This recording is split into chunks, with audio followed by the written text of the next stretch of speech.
Hello everyone, welcome to my channel. तो friends, चलिए start करते हैं आज का होम साइंस का टॉपिक। आज के सेशन में हम लोग डिस्कस करेंगे पेशी तंत्र के बारे में। ठीक है, इसके पहले की वीडियो में मैंने अस्थि तंत्र को बहुत ही अच्छे से डिस्कस किया है।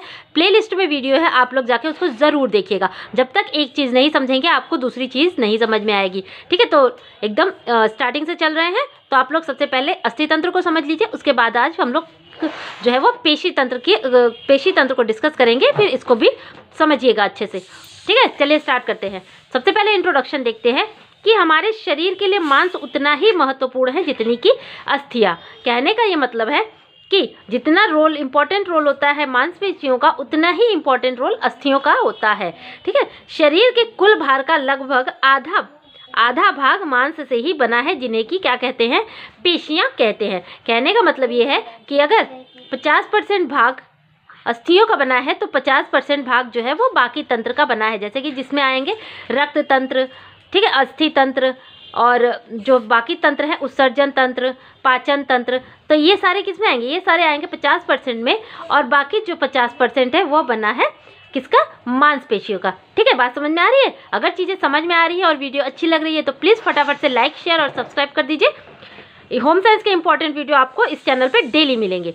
आगे देखते हैं। अस्थियां अपनी संधियों के कारण शरीर में गति उत्पन्न करती हैं, परंतु यह कार्य मांसपेशियों के बिना संभव नहीं है। ध्यान से समझिएगा इस चीज़ को कि जो अस्थियों में गति होती है वह किसके कारण होती है, वह कारण होती है हमारे जॉइंट्स के कारण, यानी कि संधियों के कारण हमारे अस्थियां जो है वह मूव कर पाती है। अगर संधियां न रहें तो हमारी अस्थियां जो है वह सिर्फ एक बांस के ढांचे की तरह खड़ा रहेगा। ठीक है, तो जोड़ के ही कारण हमारी जो है अस्थियां गति करती हैं, लेकिन ध्यान से समझिएगा कि यह काम बिना मांसपेशियों के संभव नहीं है।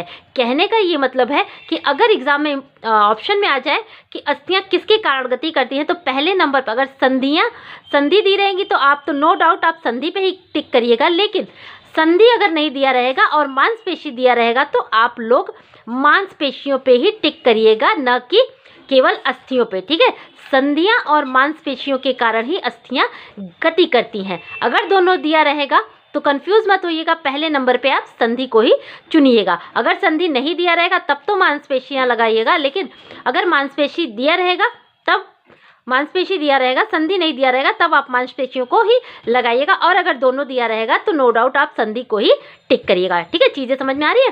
अब आगे देखते हैं। हमारे शरीर यानी कि एक वयस्क व्यक्ति के शरीर में कुल छोटी बड़ी मिलाकर कितनी मांसपेशियां होती हैं, संख्या एग्जाम में पूछता है तो वह होती हैं 600। ठीक है, पेशियां शारीरिक अंगों की सुडौलता और सुंदरता तो प्रदान करती हैं, साथ ही साथ यह कोमल अंगों की सुरक्षा भी करती हैं। ठीक है, चीज़ें यहाँ तक समझ में आ गई। अब चलिए आगे देखते हैं। अब हम लोग देखेंगे मांसपेशियों के कार्य को। ठीक है, अभी मांसपेशियां क्या है ये तो समझ में आ गई, अब इसके काम को देखते हैं। ठीक है, मांसपेशियां अस्थियों के साथ मिलकर शरीर को गति व कार्य क्रियाशील बनाए रखती हैं। यह भी हम लोगों ने देखा। यदि शरीर में पेशियां ना हो तो हम चल फिर नहीं सकते और न ही खा पी सकते हैं। संक्षेप में यानी शॉर्ट में कहा जा सकता है कि बिना पेशियों के हमारा शरीर कोई कार्य नहीं कर सकता, बल्कि वह मृतप्राय हो जाएगा। दूसरा काम देख लेते हैं। शरीर में मांसपेशियां अस्थियों के मध्य रिक्त स्थान को भरकर उसे पूरा करती है, यानी कि जिस स्थान पर हमारी अस्थियां नहीं है वहां पर मांसपेशियों द्वारा ही उसकी भरपाई की जाती है। जैसे कि आप उदर में देख लीजिए, हमारे पेट में अस्थियां जो है वह नहीं होती हैं, लेकिन इसकी भरपाई कौन करता है, तो मांसपेशियां करती हैं। ठीक है, तथा शरीर को सुंदर और सुडौलता भी प्रदान करती हैं। यही कारण है कि मांसपेशियों से बिना यानी मांसपेशियां विहीन अस्थिपिंजर इतना भयानक होता है कि कोई भी व्यक्ति सहज ही डर जाए। ठीक है, यहाँ कोई इंपॉर्टेंट पॉइंट नहीं है। आगे देखते हैं। ये शरीर के यानी कि मांसपेशियां शरीर के उन भागों को आकार प्रदान करती हैं जहाँ अस्थियां नहीं होती हैं। अभी मैंने बताया जैसे कि हृदय, फेफड़ा, अमाशय, जिगर व गुर्दे, इन सब में क्या होती है, अस्थियां नहीं होती हैं, लेकिन इनको आकार कौन प्रदान करता है, तो मांसपेशियां प्रदान करती हैं। इंपॉर्टेंट पॉइंट यहाँ पे है, देखिए कि पेशियां एक प्रकार से शरीर की सुरक्षा कौन करता है, तो पेशियां करती हैं, और पेशियों की सुरक्षा कौन करता है, तो त्वचा ही पेशियों की सुरक्षा करती है। ध्यान से समझिएगा कि पेशियां हमारे शरीर की सुरक्षा करती हैं, और पेशियों की सुरक्षा कौन करता है, तो पेशियों की सुरक्षा करती है त्वचा। ध्यान से समझ में आ गया? तो ये हो गया उसके काम। अब आगे देखते हैं। चलिए अब बढ़ते हैं आगे तो मांसपेशियों के भेद देखते हैं। टाइप्स ऑफ मसल, कितने तरह की मांसपेशियां हमारी बॉडी में पाई जाती हैं। तो फ्रेंड्स, हमारी बॉडी में 3 तरह की मांसपेशियां पाई जाती हैं। एक तो ऐच्छिक, यानी कि जो हमारी इच्छाओं के अनुसार चलती हैं। दूसरी है अनैच्छिक, यानी कि जो हमारी इच्छाओं के अनुसार नहीं चलती हैं, उनका काम निरंतर चलता रहता है, हमारी इच्छाओं पे कोई उनका जोर नहीं रहता है। तीसरा है हृदय पेशी। ठीक है, तो 3 तरह की पेशियां पाई जाती है। एक तो ऐच्छिक, दूसरी अनैच्छिक और तीसरी हृदय पेशी। अब एक एक करके इनको डिस्कस करेंगे। तो जो पेशियां हमारी इच्छा के अधीन रहकर कार्य करती हैं उन्हें ऐच्छिक पेशियां कहते हैं। एग्जाम्पल से क्वेश्चन आता है, एग्जाम्पल देख लीजिए। ये अधिकांशतः शरीर के बाह्य अंगों जैसे कि हाथ, पैर, आँख, चेहरा, इन सब में पाई जाती है। यानी हमारे हाथ पैर का हिलना, हमारी आँखें हिलना, ठीक है, ये सारी चीज़ें क्या है, ये सारी हमारी इच्छाओं पर निर्भर करती है। यानी कि हमारी इच्छा से ही जो है हमारे हाथ पैर ये सब काम करते हैं। इस तरीके की अस्थियाँ क्या हो गई, इस तरीके की पेशियाँ क्या हो गई, तो ये ऐच्छिक पेशियाँ हो गई। ठीक है, चीज़ें समझ में आ रही है। आगे देखते हैं। इन्हें कंकाल पेशी भी कहते हैं क्योंकि ये अस्थियों के साथ जुड़ी रहती हैं। इनकी कोशिकाएं सूत्रों के रूप में ही होती हैं, इनमें धारियाँ पड़ी रहती हैं। तो ऐच्छिक पेशी को और भी क्या कहते हैं, तो धारीदार पेशी भी कहते हैं। ध्यान से समझिएगा। अतः इन्हें धारीदार यानी स्ट्रिप्ड मसल्स भी कहते हैं। जैसे कि यहाँ पे देखिए एग्जाम्पल करके दिखाई दे रहा है कि ये अस्थि है, तो इन जोड़ पे, इनकी सहायता से, जोड़ों की सहायता से हमारी पेशियाँ क्या करती हैं, गति कर रही हैं। ठीक है, ऊपर नीचे इस तरीके से। तो जो पेशी हमारी इच्छाओं के अधीन रहकर कार्य करे वह क्या हो गई, वह हो गई ऐच्छिक पेशी। इन्हें धारीदार पेशी भी कहते हैं और इन्हें कंकाल पेशी भी कहते हैं क्योंकि यह कंकाल यानी अस्थि तंत्र की ही सहायता से ऐच्छिक पेशियां काम करती हैं। अब देखते हैं अनैच्छिक पेशी को। चलिए फ्रेंड्स, अब आगे देखते हैं। आगे देखेंगे किसको, अनैच्छिक पेशी, यानी कि जिन पर हमारा कोई भी इच्छा, जिन पर हमारी कोई भी इच्छा नहीं चलती है, उनको कैसे कहते हैं, उनको कहते हैं अनैच्छिक पेशी। ये पेशियां शरीर के उन अंगों में पाई जाती हैं जो हमारी इच्छा से स्वतंत्र होकर अपनी इच्छा अनुसार कार्य करती है। जैसे कि एग्जाम्पल देख लीजिए, जैसे कि भोजन का आहार नाल में खिसकना, रक्त नलिकाओं में रक्त का प्रवाहित होना, ये सब क्या है, ये सब अनैच्छिक पेशियों के एग्जाम्पल हैं। मलमूत्र का विकास, अंधेरे में पुतलियों का फैलना तथा सिकुड़ना, यानी कि अंधेरे में पुतलियों का फैलना और प्रकाश में उनका सिकुड़ना भी क्या है, यह भी अनैच्छिक पेशी ही है।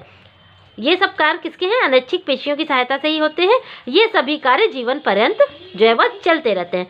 अनैच्छिक पेशियों में धारियाँ नहीं होती हैं। ध्यान से समझिएगा कि ऐच्छिक पेशियों में धारियाँ होती हैं, इसलिए उन्हें धारीदार पेशी भी कहते हैं। और इसमें क्या होता है, यानी अनैच्छिक पेशियों में धारियाँ नहीं होती है, इसलिए इन्हें धारी विहीन, रेखा विहीन या फिर सादी पेशी भी कहते हैं। ध्यान दीजिएगा कि एग्जाम में केवल अनैच्छिक पेशी से ही क्वेश्चन नहीं निकल के आएगा। अगर वो पूछ लिया कि धारी विहीन पेशियों के अंतर्गत कौन कौन सी चीज़ें आती हैं, तब भी आपका आंसर यही सारा रहेगा जो कि अनैच्छिक पेशी में हम लोग डिस्कस कर रहे हैं। इसलिए एक्स्ट्रा नाम याद रखना बहुत ही ज़्यादा जरूरी है।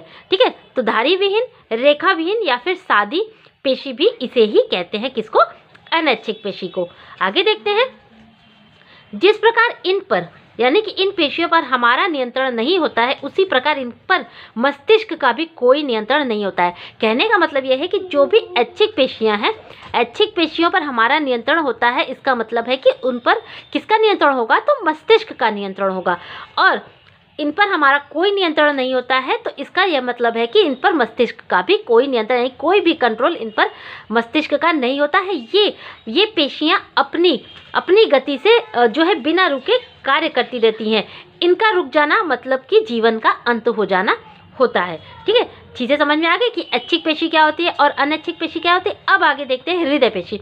अब आप लोग सोच रहे होंगे कि ये हृदय भी तो अनैच्छिक पेशी की तरह ही है, जो कि ठीक है, आप लोग सोच रहे होंगे कि हृदय पेशी भी तो अनैच्छिक पेशी ही है, लेकिन नहीं, थोड़ा सा अंतर है, इसलिए हृदय पेशी को अलग से दिया गया है। जैसे कि हमारा हृदय जिन मांसपेशियों से बना है उनमें दोनों ही विशेषताएं पाई जाती है, यानी कि ऐच्छिक पेशियों की भी विशेषताएं पाई जाती हैं और अनैच्छिक पेशियों की भी विशेषताएं पाई जाती है।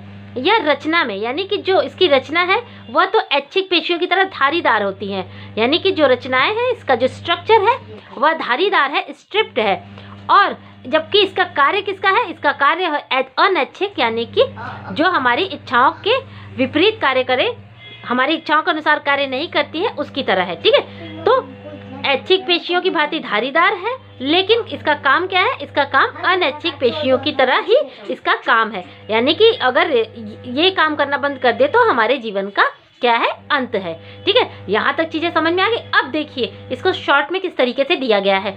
रेखित, अरेखित तथा हृदय पेशियों में अंतर, जो अभी हम लोगों ने डिस्कस किया है उसको इस तरीके से यह लिख के भी यहाँ पर बताया गया है। आप लोग इसको देख लीजिए या फिर इसका स्क्रीनशॉट ले लीजिए, जिससे कि आपको भी नोट्स बनाने में आसानी हो। ठीक है, हम इसको डिस्कस नहीं करेंगे क्योंकि अभी मैंने तीनों आप लोगों को बहुत ही अच्छे से समझा दिया कि ऐच्छिक पेशियां, अनैच्छिक पेशियां और हृदय पेशी क्या होती है।